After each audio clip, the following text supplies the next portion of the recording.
Hello बच्चों, welcome back to my YouTube channel Brains City. चलिए, हम हैं आपके सामने शुभम सर। आज हम लोग क्या पढ़ेंगे? क्लास 12th का फिजिक्स पढ़ने जा रहे हैं। क्या? Electric lines of force. बच्चे बहुत अच्छे से पढ़ना है, क्लास 12th है और एग्जाम भी है। अच्छे से पढ़ना, ईमानदारी से, कोई भी चीज में 100% एफर्ट देना है, ईमानदारी से पढ़ना है, शहंशाह के तरह एकदम पढ़ाई करना है। ये नहीं कि पढ़ने बैठ गए हैं, दिमाग कहीं और है, पढ़ कहीं और है। नहीं, एकदम 100% पढ़ना है। कोई भी काम करना है तो 100%, दिमाग में उलझन नहीं रखना है। अगर कोई उलझन हो तो पहले उसको सुलझाना है, फिर पढ़ना है, लेकिन पढ़ना है अच्छे से। तो देखिए, आज हम लोग क्या पढ़ेंगे? Electric lines of force. तो देखिए, इलेक्ट्रिक लाइंस ऑफ फोर्स कभी भी रियली नेचर में या स्पेस में एग्जिस्ट नहीं करता है, रियल में नहीं करता है। ये इमेजिनरी लाइन है। क्या है? Imaginary line. लेकिन हाँ, क्या बताता है ये? स्ट्रेंथ बताता है या पॉसिबिलिटीज बताता है इलेक्ट्रिक फील्ड होने का, मतलब एहसास दिलाता है। जैसे हम लोग बोलते हैं ना कि जैसे दिल से, मन से, मन से जो हम लोग सोचते हैं कोई भी चीज को, तो महसूस होता है कि ये चीज हुआ है। जैसे देखते हैं आप लोग, कभी कोई जगह जाते हैं घूमने, तो आपको देख के लगता है कि ये चीज हम कभी देखे हैं सपना में, या कभी ऐसा लगता है कि यहाँ से बहुत हमको रियली अटैचमेंट है। लेकिन वैसा कुछ होता नहीं है, लेकिन इमेजिनेशन है कि ऐसा चीज हुआ है। वही यहाँ है इलेक्ट्रिक फील्ड लाइंस। क्या होता है इलेक्ट्रिक फील्ड लाइंस?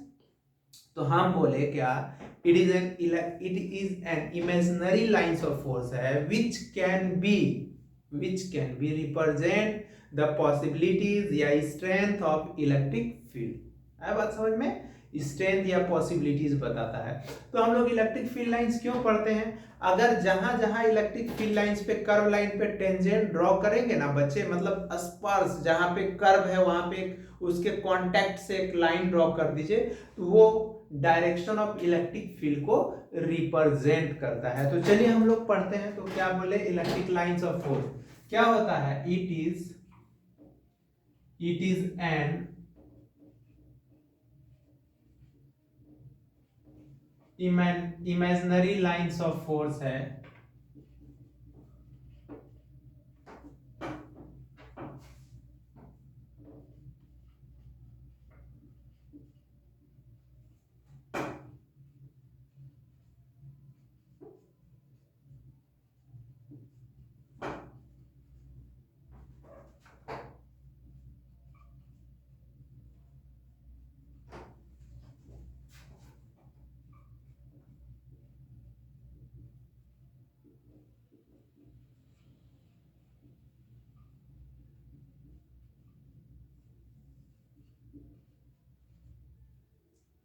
क्या बोले? It is an imaginary lines of force है which can be represent the strength और possibilities of electric field. Strength या पॉसिबिलिटीज ऑफ इलेक्ट्रिक फील्ड। हम लोग बच्चे 12th का फिजिक्स पढ़ रहे हैं।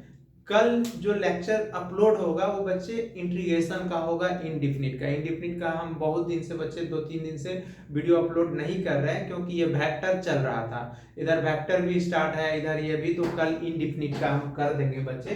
तो देखिए यहाँ पे क्या बोले? It is an imaginary lines of force which can be represent the strength या क्या बोले, पॉसिबिलिटीज ऑफ इलेक्ट्रिक फील्ड। तो देखिए, इलेक्ट्रिक लाइंस ऑफ फोर्स को हम लोग ELOF भी बोलेंगे। कोई अगर ELOF बोलता है तो मतलब समझ जाइए इलेक्ट्रिक लाइंस ऑफ फोर्स का बात कर रहा है। तो देखिए यहाँ पे देयर आर टू टाइप होता है क्या, ऑफ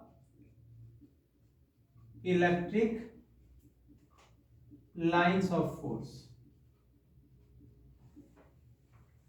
दो तरह का होगा इलेक्ट्रिक लाइंस ऑफ फोर्स। कौन कौन होगा बच्चे?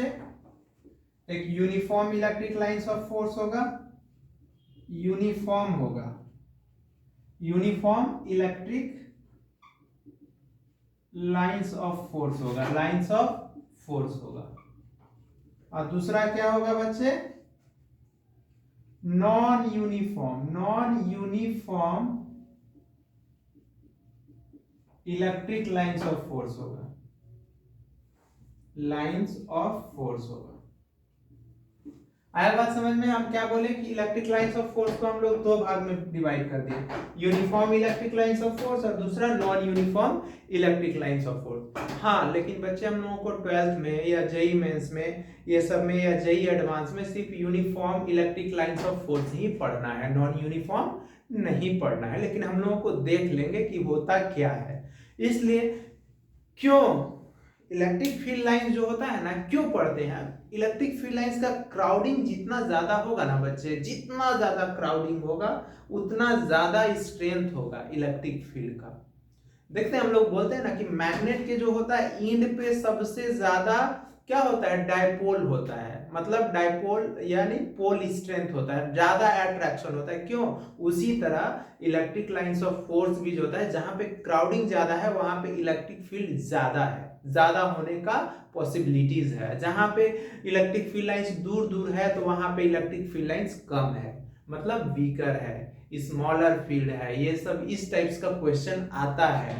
ठीक है, तो देखिए हम लोग फर्स्ट देखते हैं uniform electric lines of force.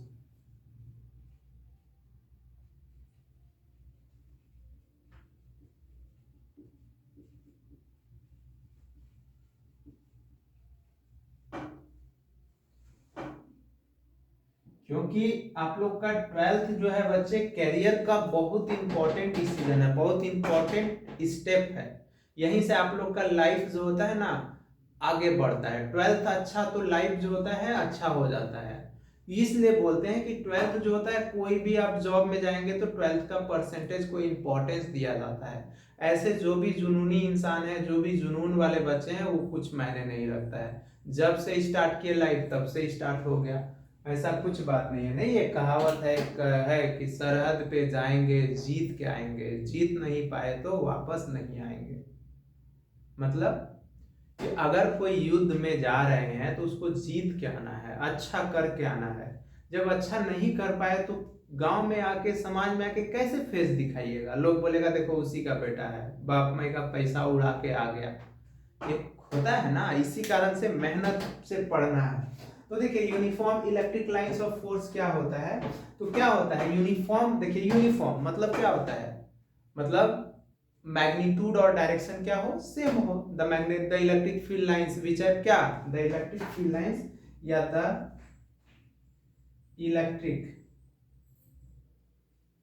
Lines of force which have, क्या बोले बच्चे, which have direction and magnitude are क्या होना चाहिए, आर सेम होना चाहिए। डायरेक्शन भी मैग्नीट्यूड भी। जैसे कि देखिए ये हम लोग दिखा दे रहे हैं,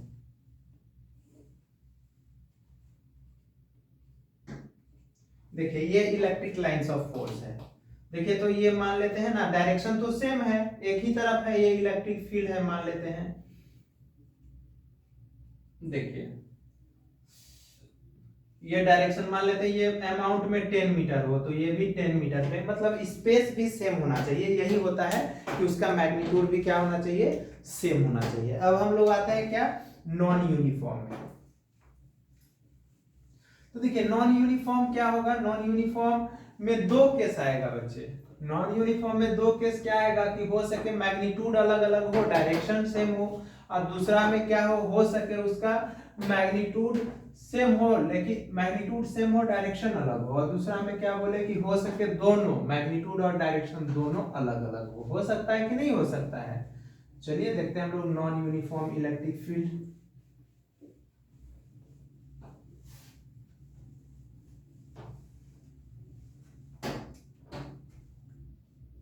non uniform electric lines, electric lines of force.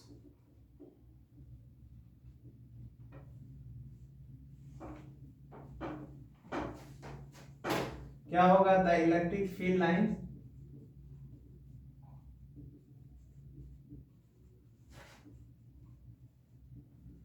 Have unequal, क्या होगा, अनइक्वल मैग्नीट्यूड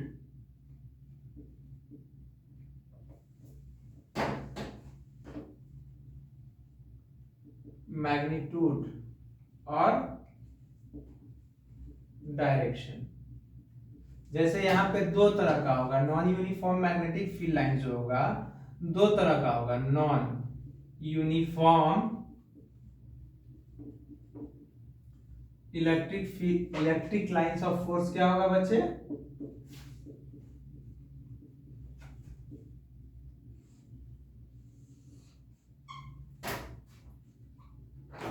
दो तरह का होगा। क्या होगा दो तरह का, मतलब द फील्ड जो होगा, द फील्ड लाइंस है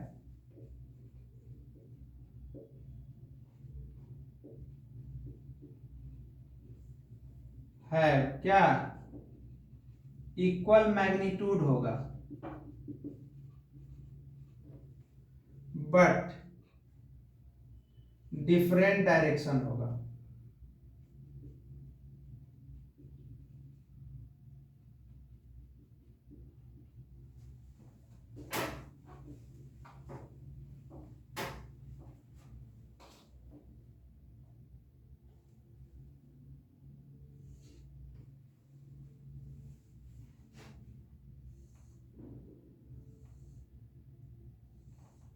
देखिए ये है बच्चे, मान लेते हैं ये इलेक्ट्रिक फील्ड लाइंस है, ये ई है। देखिए तो इसका मैग्नीट्यूड देखिए, अगर ये 10 मीटर है बच्चे तो ये भी कितना होगा 10 मीटर। देखिए तो लेकिन डायरेक्शन अलग अलग है। देखिए डायरेक्शन का मतलब यहाँ पे टेंजेंट ड्रॉ करते हैं, इलेक्ट्रिक फील्ड का डायरेक्शन यहाँ पे देखिए, यहाँ पे अलग, देखिए यहाँ पे अलग, मतलब कर्व लाइन पे जो होता है टेंजेंट जो होता है, क्या बोले,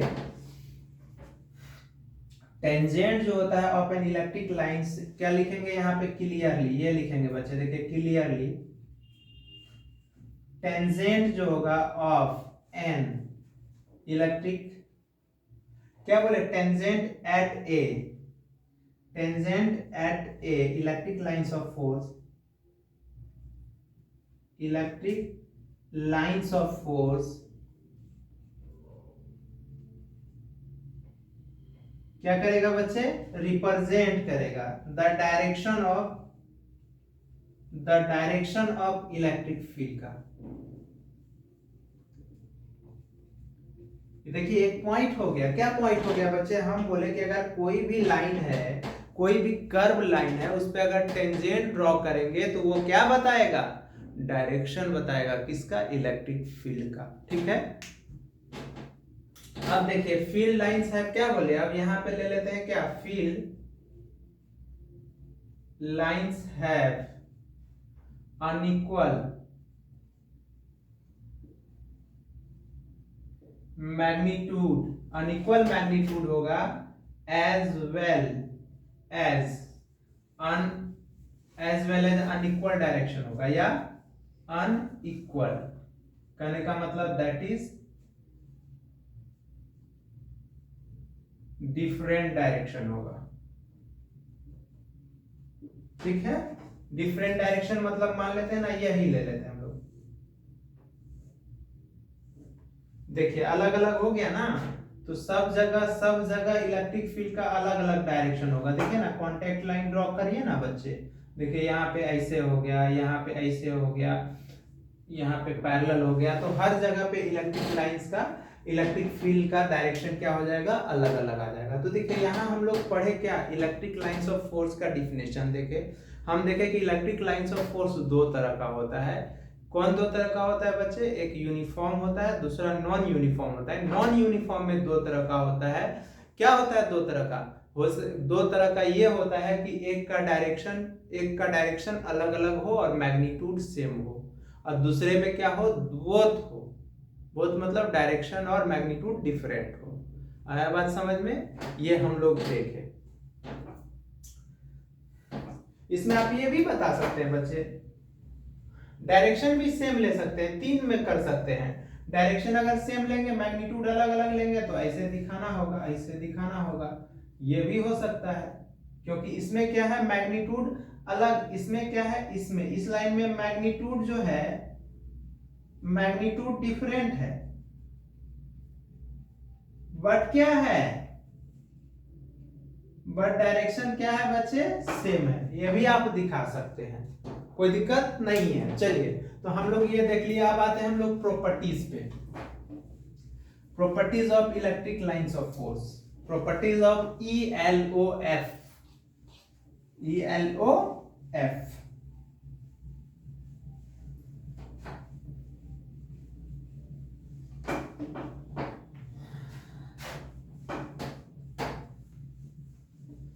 ELOF देखेंगे तो क्या होगा, प्रॉपर्टीज हम लोग पढ़े हैं कि इलेक्ट्रिक लाइंस ऑफ फोर्स क्या करता है, कभी भी क्लोज लूप का फॉर्मेशन नहीं करता है। दूसरा पॉइंट क्या पढ़े थे कि इलेक्ट्रिक फील्ड लाइन जो होता है ऑलवेज परपेंडिकुलर होता है on the surface of conductor के, और इलेक्ट्रिक फील्ड लाइन जो होता है कोई भी कंडक्टर के अंदर एग्जिस्ट नहीं करता है। क्यों? क्योंकि इलेक्ट्रिक फील्ड जो होता है कोई भी मेटालिक कंडक्टर के अंदर जीरो होता है बच्चे, होता है ना जीरो, राइडिंग डालते हैं क्या। Properties of electric lines of force, properties हम लोग देखने जा रहे हैं किसका, ELOF, दैट इज इसको हम लोग लिख सकते हैं क्या, दैट इज ELOF। तो देखिए फर्स्ट प्रॉपर्टीज क्या होगा बच्चे, तो फर्स्ट प्रॉपर्टीज में हम लोग ये पढ़े थे कि the field lines are continuous होगा। क्यों? कंटिन्यूअस स्मूथ कर्व होगा। क्यों होगा बच्चे? विदाउट एनी ब्रेक, मतलब कहीं भी फील्ड लाइंस टूटा फूटा नहीं होना चाहिए, एकदम स्मूथ कंटिन्यूअस कर्व होना चाहिए। तो क्या लिखेंगे, द इलेक्ट्रिक फील्ड लाइंस क्या होना चाहिए, द इलेक्ट्रिक फील्ड लाइंस क्या होना चाहिए, आर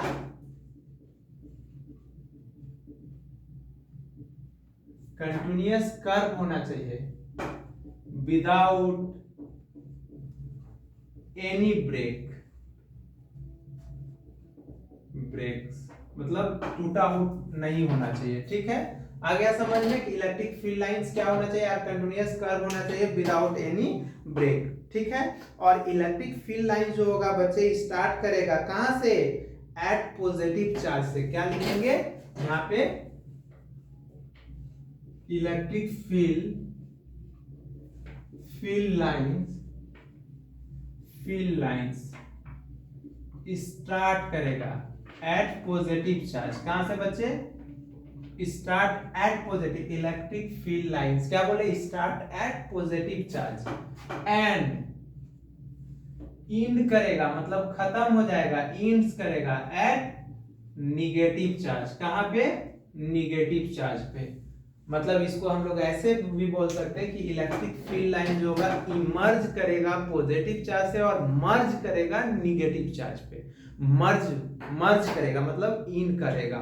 तो जैसे कि यहाँ पे हम लोग देख रहे थे ये पॉजिटिव चार्ज है, तो इलेक्ट्रिक फील्ड लाइंस कैसे बच्चे निकलेगा, बाहर निकलेगा, रेडियली आउटवर्ड। क्यों? क्योंकि इलेक्ट्रिक फील्ड लाइन जो होता है परपेंडिकुलर होता है कंडक्टर पे, और ऐसा महसूस होना चाहिए कि जैसे उसके सेंटर से चारों तरफ निकल रहा है। और अगर हम लोग निगेटिव चार्ज ले रहे हैं तो इलेक्ट्रिक फील्ड लाइंस क्या होगा, उसके अंदर इंटर करेगा।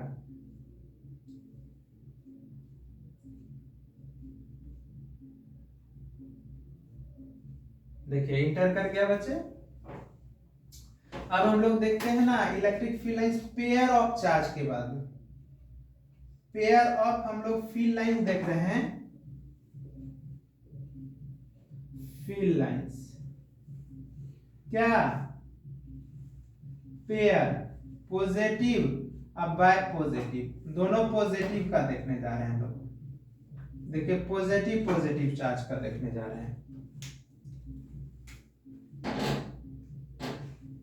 इलेक्ट्रिक फील्ड लाइंस हम लोग किसका देखने जा रहे हैं, पॉजिटिव का। मान लेते हैं ये पॉजिटिव है, देखिए ये पॉजिटिव चार्ज है, ये भी पॉजिटिव चार्ज है। सेम है, या तो निगेटिव भी ले सकते हैं, कोई दिक्कत नहीं है बच्चे। देखिए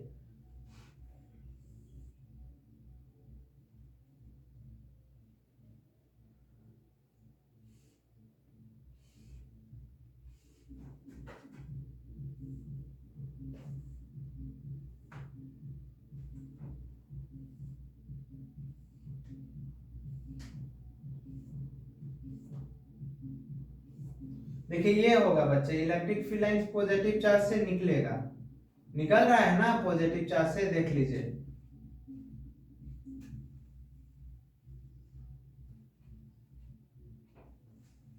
ये होगा पॉजिटिव चार्ज दोनों है, मतलब मान लेते हैं ये भी प्लस क्यू है, ये भी प्लस क्यू है, तो यहाँ पे रिपल्सन हो रहा है, क्यों? Like charge repel each other, मतलब यहाँ पे जीरो होगा। अगर बच्चे मैग्नीट्यूड में दोनों चार्ज सेम होगा, मैग्नीट्यूड में, तो इलेक्ट्रिक फील्ड लाइंस उसके मिड पॉइंट पे जीरो होगा। उसी मिड पॉइंट को हम लोग नल पॉइंट बोलेंगे। क्या बोलेंगे? Null point. आप लोग से ऑब्जेक्टिव में पूछ सकता है या एसेशन रीजन टाइप में। और हाँ, दोनों का मैग्नीट्यूड, अगर ये 2 कूलम है, ये 1 कूलम है, तो जिसका मैग्नीट्यूड मतलब अमाउंट, जिसका अमाउंट ज्यादा होगा, इलेक्ट्रिक फील्ड जो होगा उसके क्लोजर जीरो होगा। ये याद रखेगा। एग्जैक्ट नहीं बता सकते, वो तो इक्विलिब्रियम ऑफ चार्ज का आपको लेक्चर अपलोड है, उसमें हम बताए हैं कैसे कैलकुलेट करेंगे। लेकिन हम एक आइडिया आप लोग को दे रहे हैं कि अगर दोनों चार्ज सेम मैग्नीट्यूड में है तो इलेक्ट्रिक फील्ड उसके मिड पॉइंट पे जीरो होगा। और अगर ये चार्ज जो है, ये दोनों, ये पॉजिटिव है, ये 2 कूलम है और ये 1 कूलम है, ये और ये आर सेपरेशन पे है, तो इलेक्ट्रिक फील्ड जो होगा, ये जिसका मैग्नीट्यूड ज्यादा है, ये 2 है ना, ये 1 है ना, तो ये 2 ज्यादा है, तो इसके करीब इलेक्ट्रिक फील्ड क्या होगा? जीरो होगा, करीब होगा। मतलब समझ में आ रहा है ना क्या बोल रहे हैं? तो देखिए इलेक्ट्रिक फील्ड लाइंस क्या कर रहा है? रिपेल कर रहा है। हाँ, और इलेक्ट्रिक फील्ड लाइंस कभी क्लोज लूप नहीं बताता है, हम आते हैं उस पॉइंट पे।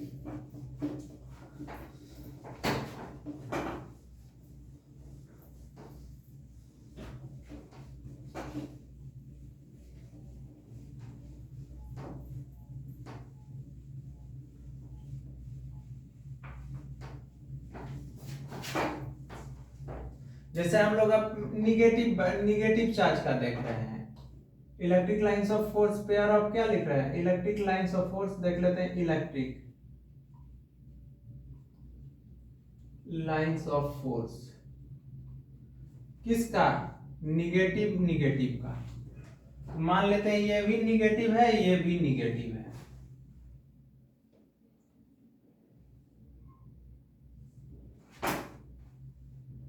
जितना भी दिखाना है बच्चे दिखा सकते हैं, कोई जरूरी नहीं है।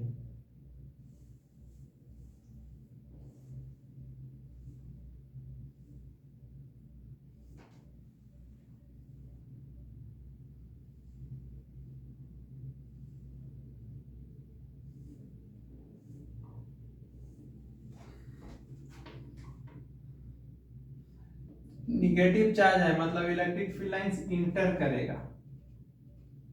ये कहां से आ रहा होगा? लग रहा होगा इंफिनिटिव से आ रहा होगा।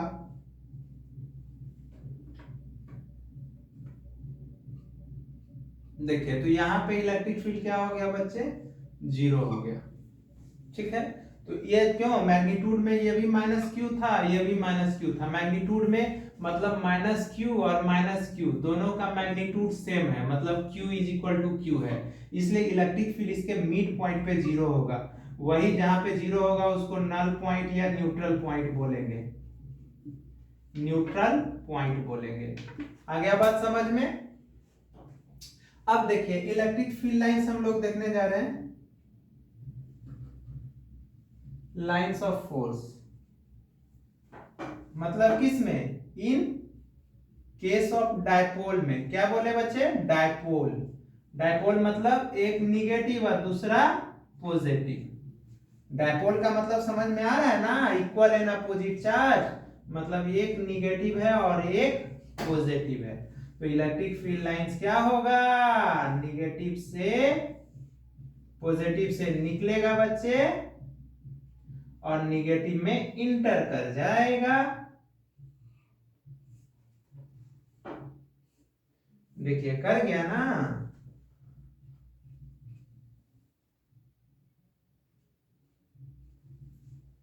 ये होगा डायपोल के केस में, ठीक है। ये इलेक्ट्रिक लाइंस ऑफ फोर्स है। डायपोल के केस में आपसे पूछ सकता है, मतलब इक्वल एंड अपोजिट को दिखा दीजिएगा।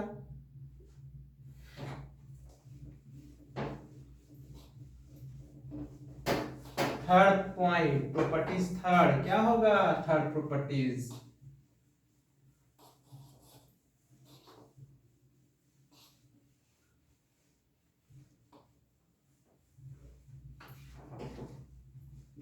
थर्ड हम लोग देख लिए। थर्ड प्रॉपर्टीज देखेंगे क्या? थर्ड प्रॉपर्टीज में हम क्या बोले कि थर्ड में ये बोले कि अगर इलेक्ट्रिक फील्ड लाइंस जो होगा एट एनी पॉइंट पे, क्या बोले, टेंजेंट जो होगा, टेंजेंट टू ए, क्या बोले, टेंजेंट टू ए, क्या टेंजेंट टू ए किस पे? Electric lines of force, electric lines of force represent करेगा किसको? The direction of electric field का, ठीक है। इसके डायरेक्शन को रिप्रेजेंट करेगा। Fourth point, electric lines of force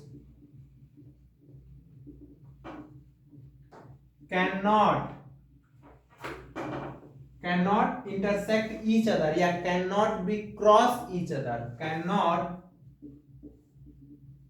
intersect each other। मतलब एक दूसरे को इलेक्ट्रिक फील्ड लाइंस क्या करेगा बच्चे? एक दूसरे को इंटरसेक्ट नहीं करेगा। क्यों नहीं करेगा? क्योंकि इलेक्ट्रिक फील्ड लाइंस का यूनिक डायरेक्शन होता है। बिकॉज यहां पे लिखेंगे, बिकॉज इलेक्ट्रिक फील्ड लाइंस जो होता है have unique direction, unique direction of electric field होता है।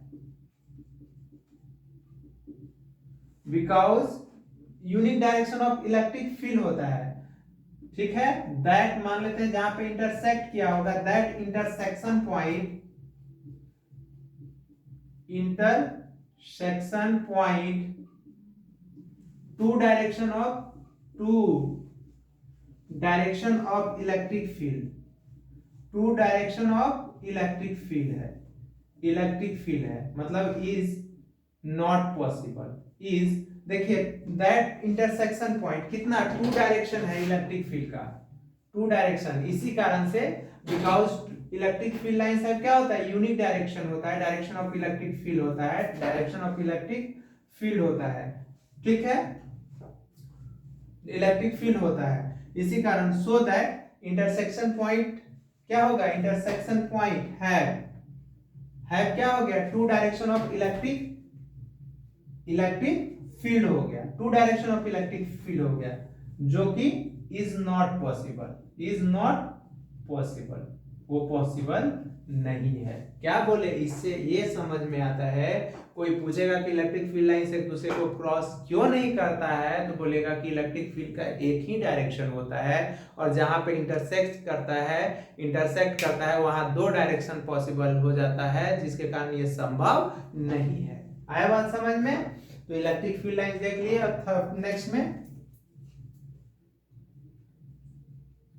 Electric lines of force, electric lines of force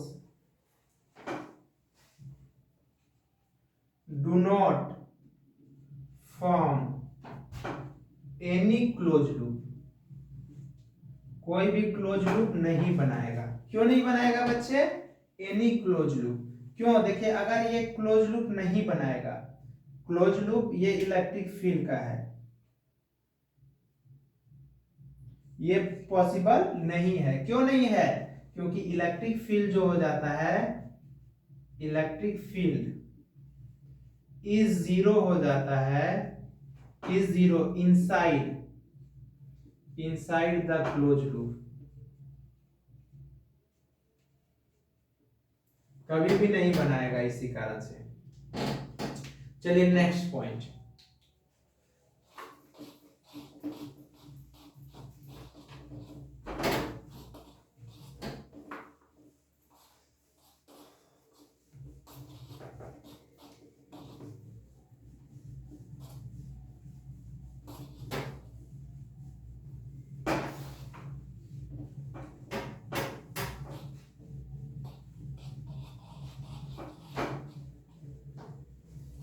5 हो गया, 6 point.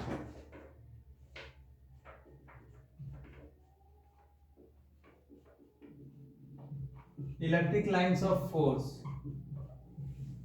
Electric lines of force, yellow arc जो होता है ना, इज ऑलवेज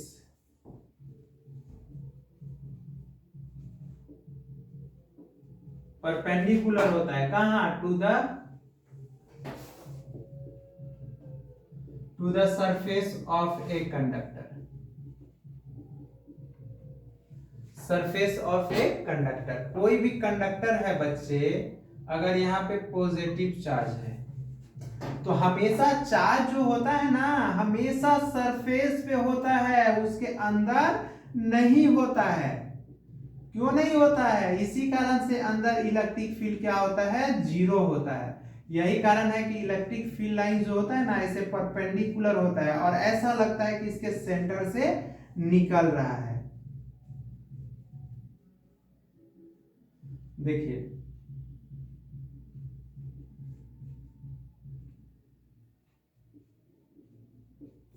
ये हो गया, या हम लोग निगेटिव चार्ज ले लेते हैं, ये माइनस क्यू है, तो क्या होगा, इसके सरफेस पे होगा बच्चे, उसके अंदर नहीं होगा। इसी कारण से इलेक्ट्रिक फील्ड जो होता है कोई भी कंडक्टर के अंदर जीरो होता है। इसी कारण से कोई भी हम लोग महंगा डिवाइस खरीदते हैं तो देखते हैं उसके अंदर ही ट्रांसफार्मर ये सब को डाला जाता है। या बैटरी, मोबाइल भी हम लोग पहले यूज करते थे तो मूवेबल बैटरी होता था, बार बार निकालते ढुकाते रहते थे, जिसके कारण बैकअप खराब हो जाता था।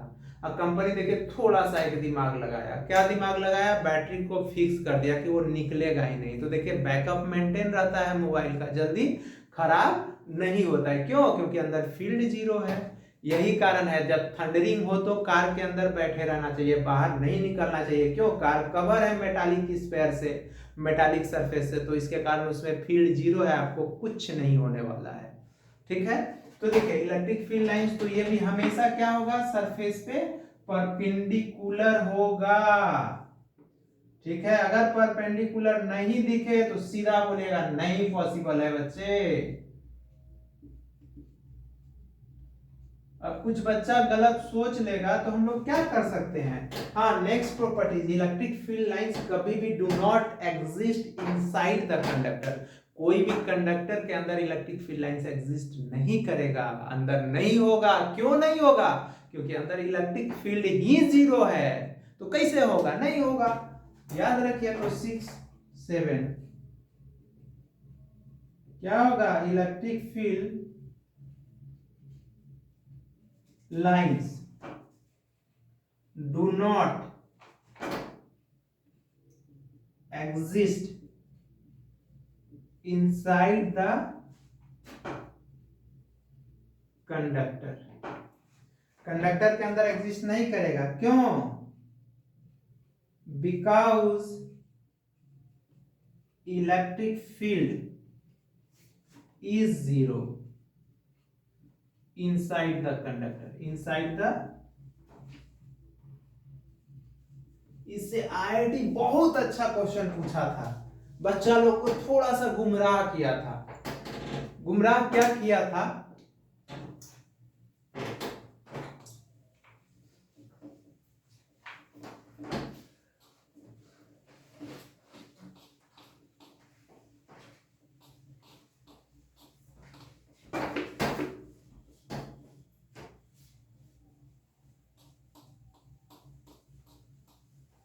जैसे इस टाइप का एक क्वेश्चन पूछ लिया था, देखिए ये दे दिया था,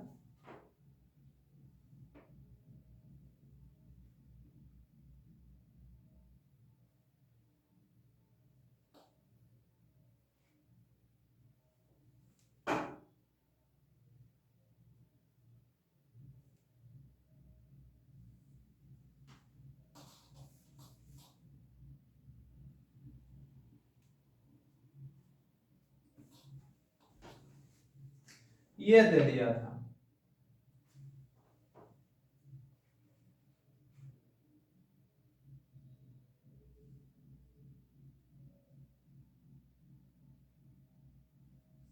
ये दे दिया था बच्चे, बोला था कि इसमें से 1 है, 2 है, 3 है, 4 है, बोला था कौन सा पॉसिबल है, बोला था कि which of the following correct option, बोला था इसमें से कौन सही है, विच ऑफ द फॉलोइंग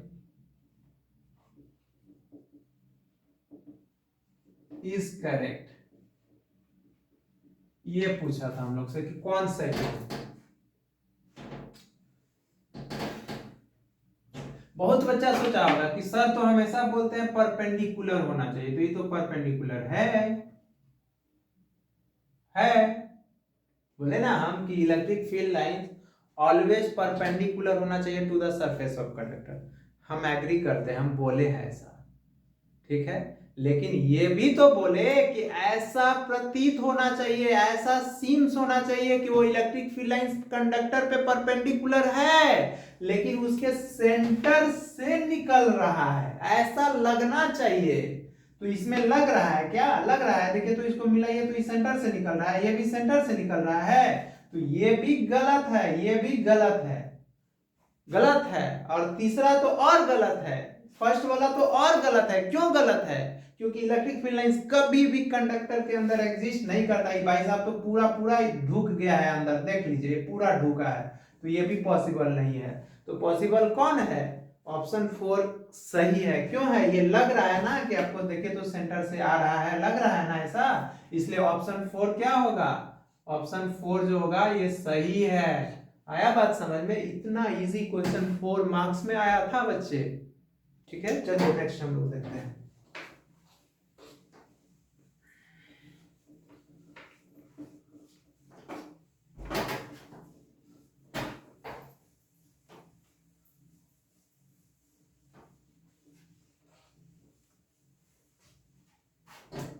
कितना नंबर प्रॉपर्टीज था? जो चलिए देखिए प्रॉपर्टीज है ये, हम लिख देते हैं। हम क्या लिखेंगे? हम नंबरिंग हम भूल गए, आप लोग समझिएगा। देखिए प्रॉपर्टीज, तो प्रॉपर्टीज जो होगा इसमें क्या होगा? Closeness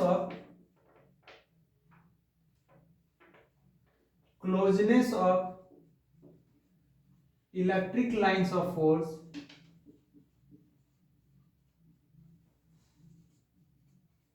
represent the strength of electric field।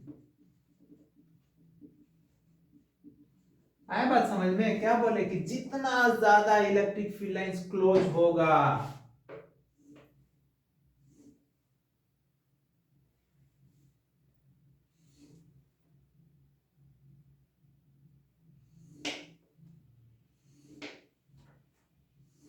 ये है, मान लेते हैं यहां पे एक पॉइंट ए है, बी पॉइंट है और ये सी पॉइंट है, ये इलेक्ट्रिक फील्ड लाइंस है।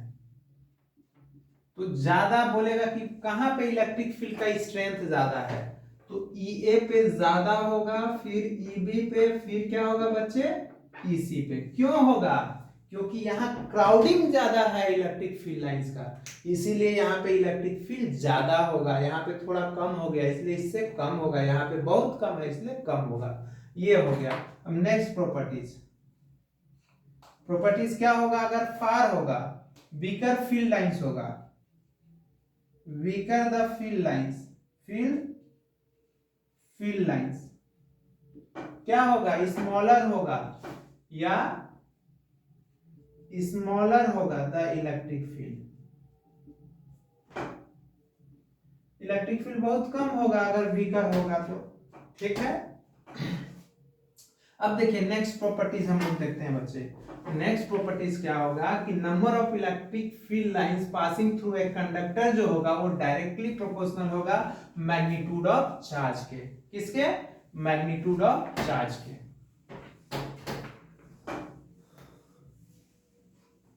क्या बोले बच्चे? प्रॉपर्टीज में हम नेक्स्ट प्रॉपर्टीज में क्या, नेक्स्ट प्रॉपर्टीज में हम बोले number of electric field lines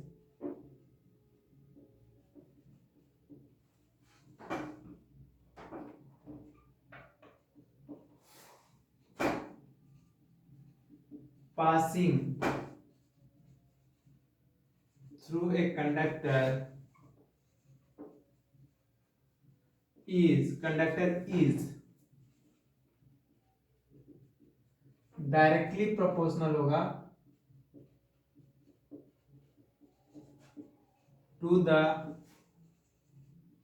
magnitude of charge के। मतलब दैट इज कहने का मतलब बच्चे, दैट इज कहने का मतलब कि n डायरेक्टली प्रोपोर्शनल होगा q के। तो अगर हम लोग फॉर टू कंडक्टर का बात करेंगे, टू कंडक्टर का बात करेंगे तो n1 बटे n2 is equal to q1 बटे क्या हो जाएगा, q2 हो जाएगा। ठीक है, q1 बटे q2 हो जाएगा। देखते हैं एक क्वेश्चन हम आप लोग को दिखाना चाहते हैं कि जो कि अच्छा क्वेश्चन है।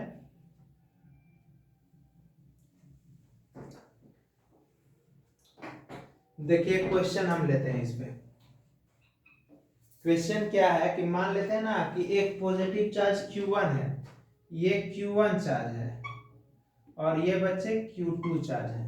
q1 है और ये q2 है, q1 है और ये q2 है, ये q1 है और ये q2 है।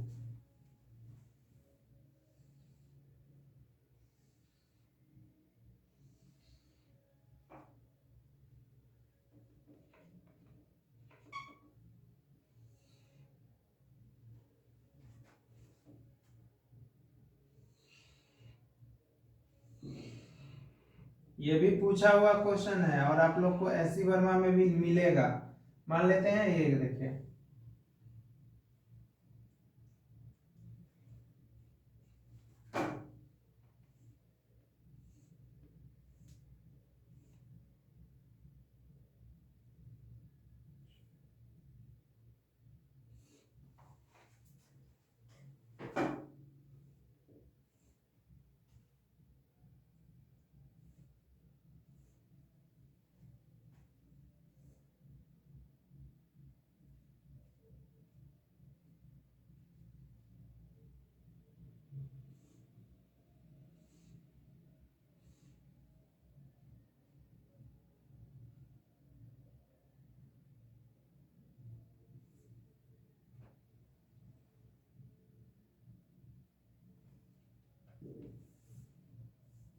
ये क्वेश्चन है, बोल रहा है ना कि फाइंड करने के लिए q1 बटे q2 इसका रेशियो क्या होगा।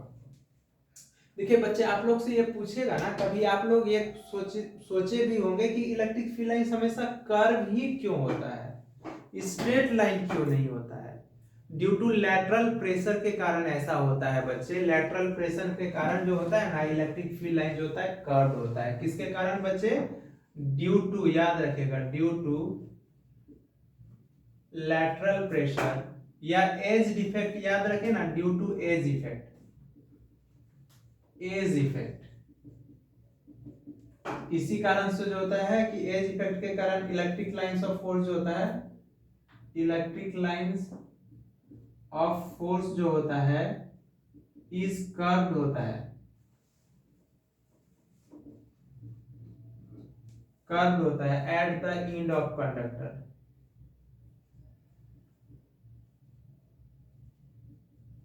एंड ऑफ कंडक्टर पे। तो देखिए यहाँ पे बच्चे, अब देखिए तो यहाँ से इंटर कितना कर रहा है, Q1 पे। तो Q1 का जो है, Q1 पे हम यहाँ N1 इसको मान ले रहे हैं, इसका सॉल्यूशन करने जा रहे हैं।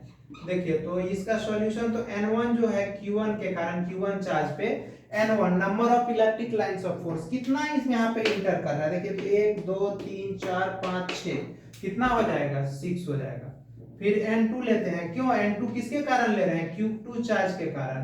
तो यहाँ पे देखिए तो इंटर कितना कर रहा है बच्चे, देखिए तो 1 2, 1 मिनट, क्वेश्चन कुछ हम डाउट, क्वेश्चन गलत लिखे हैं क्या बच्चे। हाँ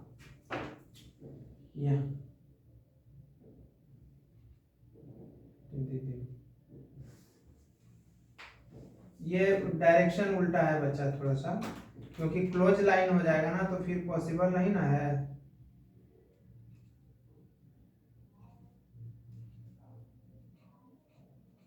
ये होगा, तो देखिए यहाँ पे कितना निकल रहा है बच्चे, देखिए तो इधर 1 2 3 4 5 6 7 8 9 10 11 12 और इधर 13 14 15 16 17 18 ये भी काउंट करना है बच्चे, तो 18 हो गया। तो Q1 बटे Q2 इज इक्वल टू क्या देखे फॉर्मूला, N1 बटे N2 इज इक्वल टू 6 बटे 18 इज इक्वल टू 1 बटे 3। तो देयरफॉर यही हो गया Q1 इज टू Q2 बराबर हो गया 1:3। ये हो गया। आए बात समझ में? ठीक है बच्चे, तो क्या होगा अब देखिए नेक्स्ट प्रॉपर्टीज क्या था, द लाइंस ऑफ फोर्स जो होगा हैव टेंडेंसी टू क्या करेगा, कॉन्ट्रैक्ट करेगा लेंथ वाइज। क्यों कॉन्ट्रैक्ट करेगा? This is explain attraction between two unlike charge. मतलब देखते हैं अनलाइक चार्ज एक पॉजिटिव एक दूसरे निगेटिव लेते हैं तो उसके एंड पे एकदम क्लोज होके इलेक्ट्रिक फील्ड लाइंस निकलता है। यही कारण है कि लेंथ वाइज क्या हो जाता है, वहां पे कॉन्ट्रैक्ट कर जाता है।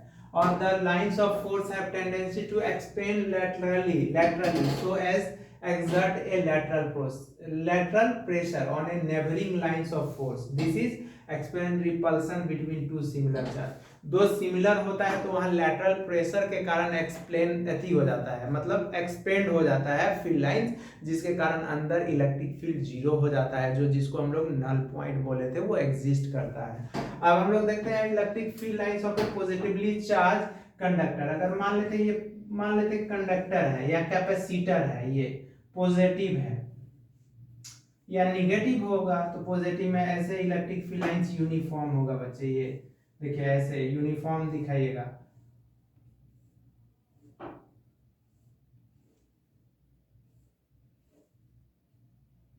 यूनिफॉर्म होना चाहिए बच्चे। पॉजिटिव चार्ज है ना तो ऐसे निकलेगा, दूर के तरफ जाएगा फील्ड लाइंस ऐसे, क्योंकि बोले थे पॉजिटिव से निकलेगा निगेटिव पे इंटर करेगा।